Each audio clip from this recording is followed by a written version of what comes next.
guys, good morning. Nandito ako ngayon sa area ng kaibigan ko. Dito sa may binugsakan sa Ginubatan.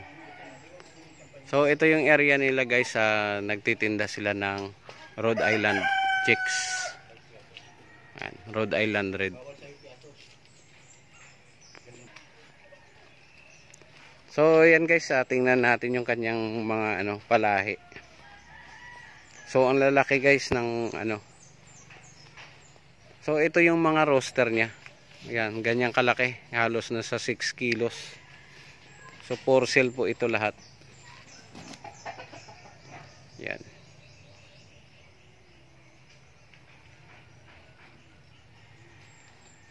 So ganyan lang guys yung area nila. So naka-net lang. Tapos yon. So nag-inquire tayo dito kung bibili tayo ng itlog, kung pwede natin ipapisa sa pato. So dyan sa loob may Brahma dyan. At saka yun pure na Rhode Island Red. Yung mga itlog, yung iba pinabibigay doon sa mga bisita. Ito yung itlog niya. Oo, ito yata itong dyan sa Brahma at saka yun doon. Oo. Galing sa chiller. Yun sa may lalagyan ng itlog. Masarap to prito. Tsaka iniinom lang to ng ilaw. Iniinom. Ako mahilig ako kasi gamot ko Inaano ko. Ang benta ng ko dito nung nasa tabako kasi nakaipon siya, madami kasi ito noon. Ang dami nangingitlog araw-araw. Ngayon na na baga. Nagbibenta siya doon ng nilalagay niya sa tray. Ang benta niya 15 pesos isa. 15 pesos isa. Oo, sige. Pero itong Brahma, hindi ko alam kung magkano benta kasi hybrid at saka mahal. Ito yung Brahma, yung walang lalaki. Walang lalaki tapos may mga balahibo sa paa. Pwede siyang ipalahian na Rhode Island. Oo. Pagka Pwede siguro. Kasi manok din naman Kasi ito Rhode Island, palahian mo dyan mas kanong manok. Pwede. Para kaya lang pag native baka magka-problema Pero mayroon ako doon na medyo malaking native, kaya lalabas ang breed mo. Crossbreed na. Bayas mas maraming, kung maraming similyang mapalabas na Rhode Island, malalaki yun. Kung sa native, liliit. Yun pwede, kasi yun ang breeder mo. Ito kailangan to naman, i-crossbreed mo rin to sa Rhode Island na babae. Lalabas din dyan, Brahma at saka Rhode Island. Brahma. Pero kailangan, ito Brahma, babae ito Oo, babae. Mga babae na yan. Pero nangingitlog Nangingitlog. Sa pids yan. Sa pids. Sa siya sagana sa pagkain. Hindi ko alam kung alin dito ang itlog niya. Ito lang dito nakukuha ko. Walang similya pa yan. Yung may similya, malamang yon sa kabila. Itlog yan, dalawang pula, lahaba. Oo. Nakikita nyo sa ilaw. Oo, at saka pag niluto. Pag niluto. Oo, kasi niluluto namin. Prito, tama. nilaga. Sige. Bali ang gagawin ko, 10 itlog muna para ma-sure doon na mapisa ng pato. Nangingitlog ka, umpisa pa lang mangitlog. Kakagawa ko lang kahapon. Pwede doon sa pag napisa na siya, saka ikulong sa brooder. Ang sisiw naman nakain naman yan pagka kahit walang inahin. Kaya kailangan ito. I-dispose ko. Magbabawas ako dito. Pang showtime. Ni-exhibit. Kasi lumalaki yan. Nagkakaon na ito mga 20K yan. 20 kilos? 20K, hindi, 20,000. 20,000? ang isang manok. Pero ang bili lang niya dyan. Kasi sisiw pa 2 months. 3,500. Oo, tama. Siyempre pag tumatag yung mga isang taon, lumalaki daw yan pang-exhibit. Yung pinang-exhibit baga sa iba. Oo. Maganda talaga itong mag-alaga nito. Yung marami kang customer na mabintahan.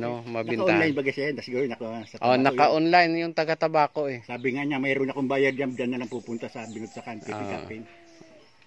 Kasi sabi niya, wala na siya doon. Kasi dati doon siya. Malayo kasi nung minsan nakausap ko, malayo doon. Malayo Sige ho. Oo, dito lang muna ako. Kasi yung po na to, pang-load. Oo. Pa to. Sige ho. Pipili tayo ng fertile. So yan guys, pa-reserve tayo ng fertile egg sa next week. Ilagay natin, halo natin sa pato. Ay baboy, 3 months. Oo, mas madali. Baboy 5 buwan bago bumalik ang punan. Mahina ang Kaya pigi bang kasi month lang. Tapos pag minalas ka wala kang kita, patas lang. No, depende pag ano pa yung nagpararakap pa. Sabihin ko sa'yo, try mo. So, nagrakap ng oreg, na bawal magkakanoreg. Kung mamamatayan ka, sabihin ko, papalitan ko. Basta siguraduhin mo may picture ka. Pero Yung lahat ng namatay ko doon sa sinisin ko, hindi na sinisin eh. dito sa akin, Hindi na binabasa. Saka alam mo naman dito, dito alam mo yung kukunan mo. Saka dito ka lang kukuha lagi.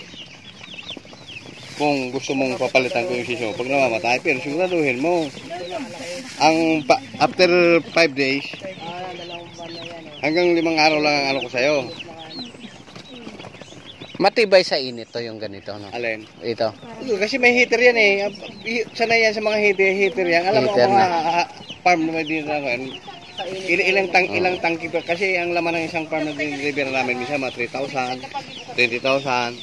Sa isang daan, ilang sako mapapaubos niyan? Hindi ko kabisado yung mga ano kung ilan ang naubos. Kasi hindi pa ako nag-aalaga niyan talaga yung mag-steady. Yung maramihan. Yung maramihan. Yung mga ano niyan, yung mga tira na yan. Ano? Mga ano namin ko. Ay bunot-bunotan.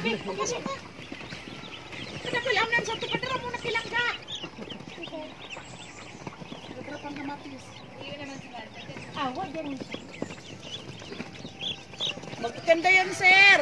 40 grams daw yun eh. Yung, Pwedeng agumon. Wala pa akong nagreklamo sa akin dito namatayan. Magkadawang taon na kami, sir. So yan guys, ito yung sisiw nila na binibenta. So next week tayo kukuha dito ng 50 heads siguro o 100 heads. So vaccinated yung sisiw, pinuntahan ko lang siya kung legit siya o hindi. So mayroon silang malaki na doon sa loob.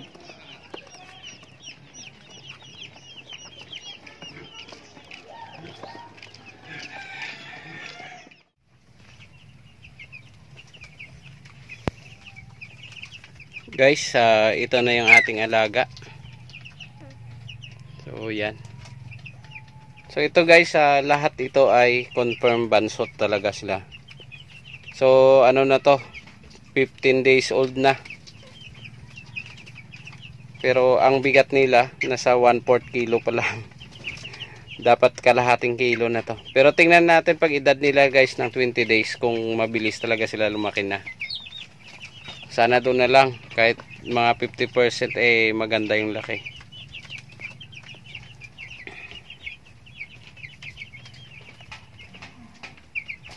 So guys, ito nakataas na tong aking kortina kasi talagang mainit sa araw na.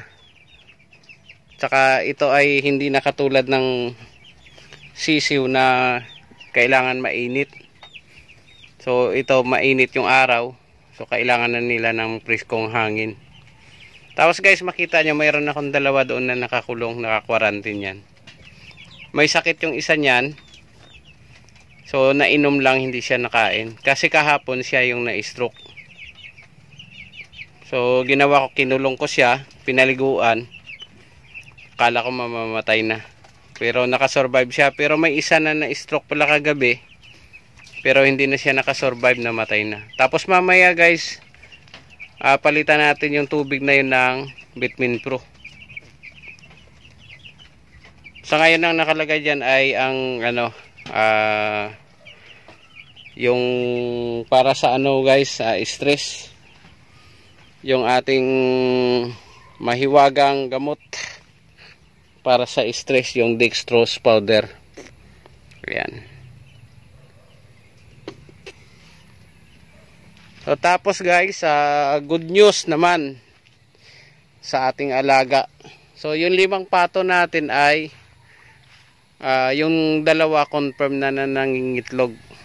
So mayroon na tayong nangitlog kaninang umaga. So ayan na guys, ginamit nila. Ginamit na niya pala. Yan.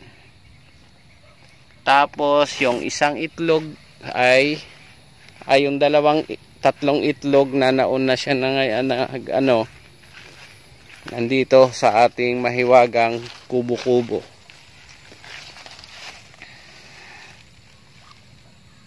So ayan guys.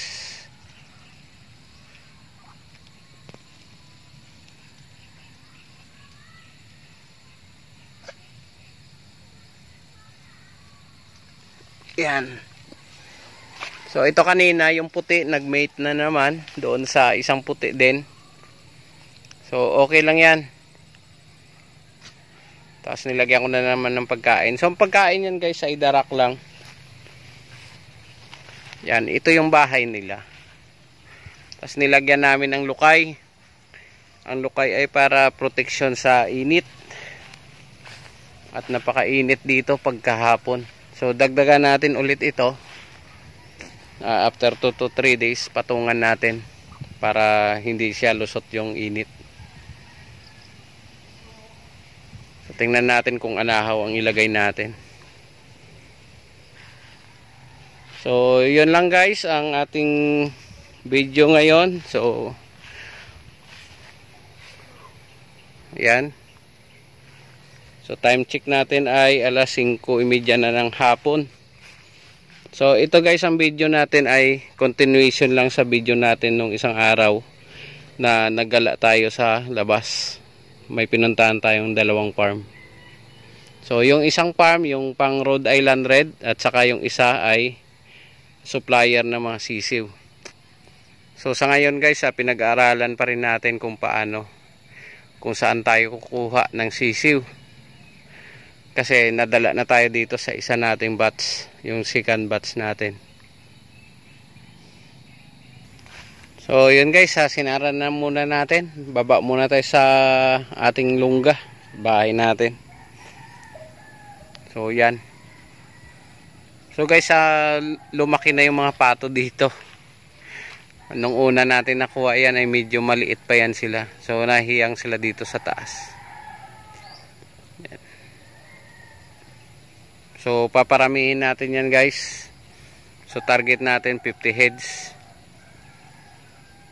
Tapos yung mga maunang lumaki, yon ang ating pwedeng ibenta. So guys, ito napakaganda ng panahon dito. Ganitong oras.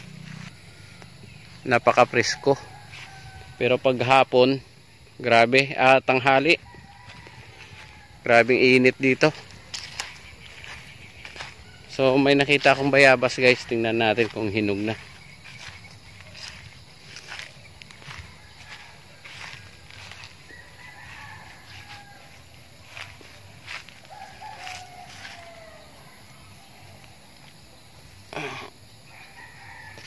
Yan. Tigas.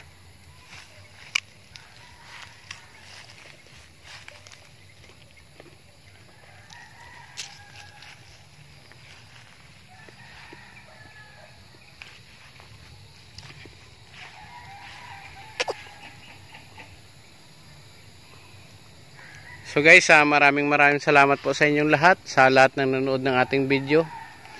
At saka sa lahat ng hindi pa nakapag-subscribe sa ating channel, paki-like, share, and subscribe na lang po.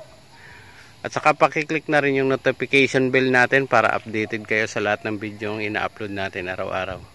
So maraming salamat and good luck po.